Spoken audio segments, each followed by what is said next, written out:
In this lesson, I shall discuss about the introduction to the institutional repository and its advantage, open access policy, Krishikos, a digital repository, mobile applications for Krishikos and its usage statistics. Lot of the information was generated by the ICR, which is an autonomous organization under the Department of Agriculture, Research and Education, Ministry of Agriculture and Farmers Welfare, Government of India, which is spread all over the country in different ICR research institutions and the State Agriculture University with its headquarters at the New Delhi. The council is the apex body for coordinating, guiding and managing research and education in agriculture, including horticulture, fisheries and animal science in the entire country. With 101 ICR institute and the Central Agriculture University spread across the country, this is the one of the largest national agriculture research system in the world. Under National Agriculture Research and Education Systems, knowledge or informations are being generated in various domains of agriculture in India through old and valuable books, institutional publications, technical bulletins, theses, project reports, lectures, preprints, reprints, records and the various other documents which are spread all over the country in different libraries of the ICR research institutions and the state agriculture universities. Thus, library is the nodal center for each institution for this information and the knowledge. Now the question comes, why we require digital initiatives? For a researchers, fast access to the existing scientific outputs and its archived knowledge and information on his or her topics of interest is as crucial as a current scientific knowledge. Digital technology and online access to the information resources have brought increased expectation from library and the information services. The mode of services that librarians and the information professionals provide has thus become very important and have undergone fundamental changes over the past few decades. Digital resources, digital services and the access technology continue to create new opportunities, new challenges and the new expectation. At the same time, the researchers or educational activities must always keep pace with the international competition, for which all important research documents should be made available to the researchers, teachers in the NARS. Considering these facts, the importance of the digital library become more relevant. User of library in this digital era want to access content through internet anywhere and anytime. This is the way out is the digital platform, which can be used by librarian with the hassles of the maintaining hardware and the software. ICL take a large number of digital initiatives in terms of the projects. Few of them are development of the e-courses for degree level program in agriculture and its allied areas, engaging farmers, enriching knowledge, Agropedia, e-publications of the scientific journals for Indian NARS, AgroWeb digital dissemination system for Indian agriculture research, consortium for e-resources in agriculture, Krishi Prabha, e-Granth, Agri-Info Gateway, a Krishikos, a digital repository for NARS. Under National Agriculture Higher Education Project, under innovation grants, a new scheme, a National Knowledge Management Center for Agriculture Education and Research was initiated for strengthening the digital repository of the NARS system. For any digital repository, we must have knowledge on the institutional repository. So what is the institutional repository? Institutional repository are the digital collections that capture and preserve the intellectual output of a single or a multi-university community. An institutional repository stores and make accessible the education, research and associate assets of an institution. This content is not limited to only the e-prints.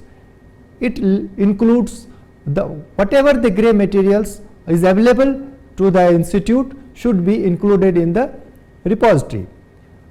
This can include research data, learning resources, image, collection and many others different type of contents.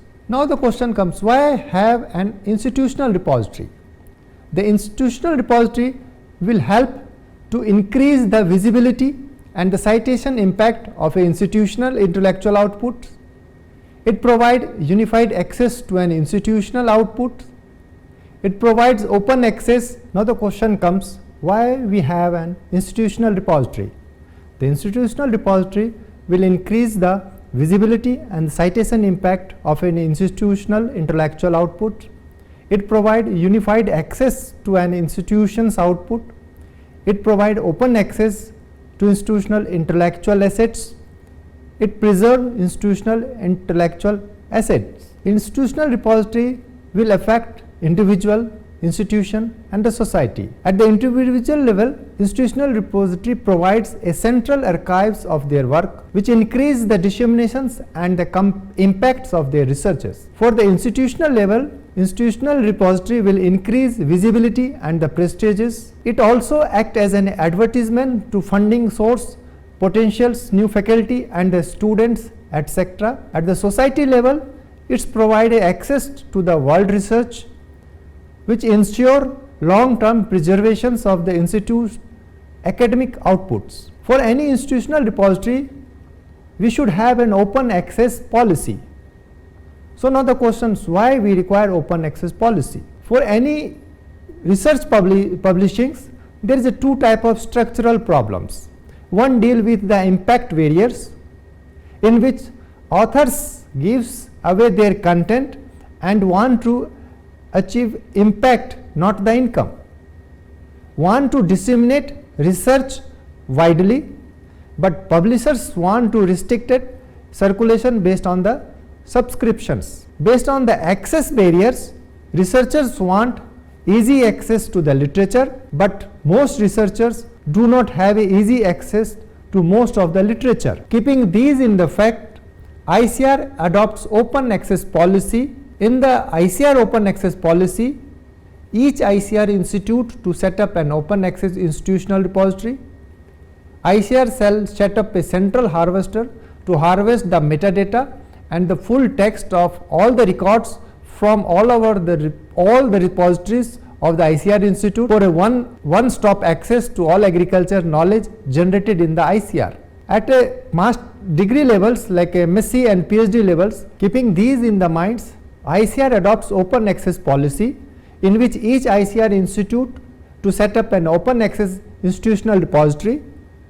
ICAR shall set up a central harvester to harvest the metadata and the full text of all the records from all the repositories of the ICAR institute for one-stop access to all the agriculture knowledge generated in the ICARs. In the SAUs and the deemed university of ICAR, MSc and PhD thesis and dissertation, which is with full contents and the summary of the complete research projects to be deposited in this institute's open access repository after completion of the work after an embargo period not more than the 12 months. Institutional repository in terms of the digitizations have a large number of benefits. These includes wider and easy access based on policy, easy maneuvering of the data, compressions for a large storage, fast and multi-dimensional retrievals, reproducibility in different forms, simultaneous and endless usability.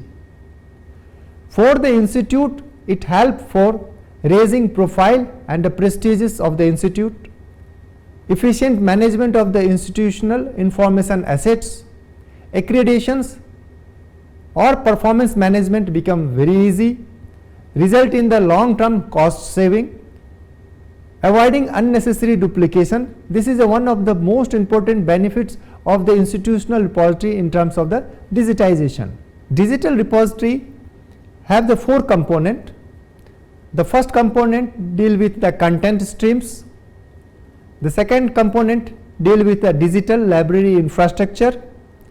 The third component deal with the institutional repository. The fourth content deal with the knowledge discovery in the digital library. In the content streams, we have to digitize material, there will be a born digital content, purchased and licensed contents, and federated contents. In the digital library infrastructures, we have the storage, we require the servers, we require the network, we require the data centers. Under the institutional repository, the content should be preserved and the access based on the institutional repository. The knowledge discovery can be done through analysis, through extraction of information, and the dissemination can be done through a mobile app, etc. There are basically 4 components of the digital repository. The first part consists of the content streams, the second part consists of the digital library infrastructure, third part consists of the institutional repository, the fourth part consists of the knowledge discovery from the repository. In the content streams, we have the digitized materials, another is the born digitized materials. The digitized material means we have to digitize the document or the information through scanning, and the other means born digitized matters, the information which is available in the terms of the digital metals. In the digital library infrastructure, we require the storage, servers, network, and the data centers. And for institutional repository, we have to give a preservation and the accesses.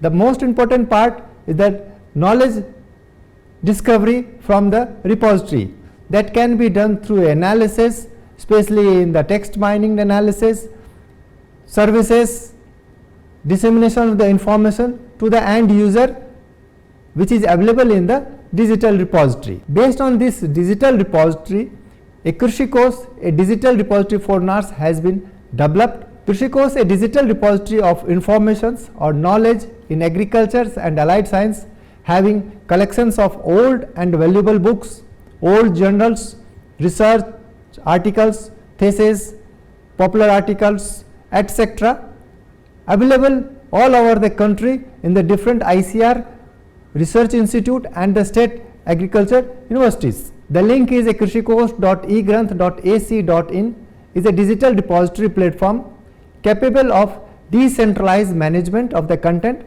but centralized hosting and maintenance for convenience of the multiple users. Under the Krishikos, each institute has its own repository with full control without botheration of the maintenance of hardware and software, which is centrally managed at the Indian Agriculture Research Institute, New Delhi. This platform provides open access to the institutional knowledge. At present, the Krishikos has more than 35 million digitized pages and having more than 1,60,000 digital items, which includes the books, journals, reports, proceedings, etc. This also includes the 1,10,000 theses available in the various state agriculture universities and the ICR institute. Value addition has been done by making all these theses full text searchable. This is the home page of the Krishikos. The Krishikos is hosted at the data center of the Indian Agriculture Research Institute, the Premium Research Institute, and deemed university under NARS. Each institute or university can manage and administrate its own repository, which is an integral part of the Krishikos. The Krishikos has been designed by using open source software DSpace, which has been suitably configured to meet the requirement of the NARS. Under the Krishikos, each institution in the NARS has been configured as a community in the DSpace, having its own collection and the logo. The architecture of the Krishikos, a digital repository, have the 3 layers. These 3 layers are storage layers, which consist of the relational databases by the PostgreSQL. Another layer is a logical layers, which manage several modules such as core, tools, administration, toolkits, authorization, etc. The third layer is a application layers, that is the uppermost layer which communicate with the end user, and it consists of the web user interface. This is the architecture of the Krishikos repository. through application layers, the logical layers and the storage layer. We also convert the mobile applications for the Krishi Kosh. The entire Krishi Kosh website is converted into a mobile application by generating a web view through the codes. An application with the push notification was developed by sending a message regarding the new uploading in this digital repository. It is implemented using Google Cloud Messaging. Through a PHP script is used to connect the Java programming in Android Studio, the database and the GCM server. We also develop a bulk import in the Krishi Kosh. Normally in the Krishi Kosh, resource can be uploaded one by one by the user, but through a bulk import facility, the data can be imported at a single goal. For a bulk import in Krishi Kosh, a tool has been developed which convert the raw data in the Krishi Kosh format data, and then through command line this process data is imported into a Krishi Kosh. Raw data needed for the tool is an Excel sheet in a pre-prescribed format of the metadata of the content and their respective PDF files. If you see the statistics of the Krishi Kosh repository in terms of the theses available in this repository, these are the list of the universities whose thesis was uploaded during the last 3 years. Based on this, we find that each institute has uploading their documents in this Krishi Kosh repository, but we find that there are some universities like Jawaharlal Nehru Krishi Vishwavidyalaya Jabalpur who has uploaded the maximum number of the theses till March 2019. Similarly, Maharashtra Animal Fishery Science University Nagpur also uploaded the maximum number of theses till March 2018. After that, at a regular interval, they are uploading the document in the Krishi Kosh. The number of the theses uploaded by the VNMKV Prabhani till 2019 till 2018, there only 410 theses were available, but till March 2019 more than 6,800 theses was available. If you see the theses in the Krishi Kosh, the maximum number of theses was uploaded by the Professor Jayasankar Telangana State Agriculture University Hyderabad. Till March 2019, the total number of theses uploaded by the Professor Jayasankar Telangana State Agriculture University is approx 8,400. Similarly, TNVASU Chennai have the maximum number of the document uploaded in the Krishi Kosh. Based on this, if we find that the total number of the theses available in the Krishi Kosh till March 2019 is more than 1,10,000. We also go through the usage statistics of the Krishi Kosh through a Google Analytics for the last 1 year, that is from 1st April 2018 to 31st March 2019. We found that more than 1 crore 12 lakh hits was there on the Krishi Kosh all over the world. The top 5 countries who using Krishi Kosh are the United States, India, Sudan, Ethiopia and Russia. We also make one analysis the maximum number of hits on a particular date. We found that on June 29, 2018, where the maximum number of hits on the Krishi Kosh was about 2,32,000. We also make some analysis of the demographic in terms of the age of the users of the Krishi Kosh, and based on this we find that the highest number of users of the Krishi Kosh fall in the age group of 25 to 34.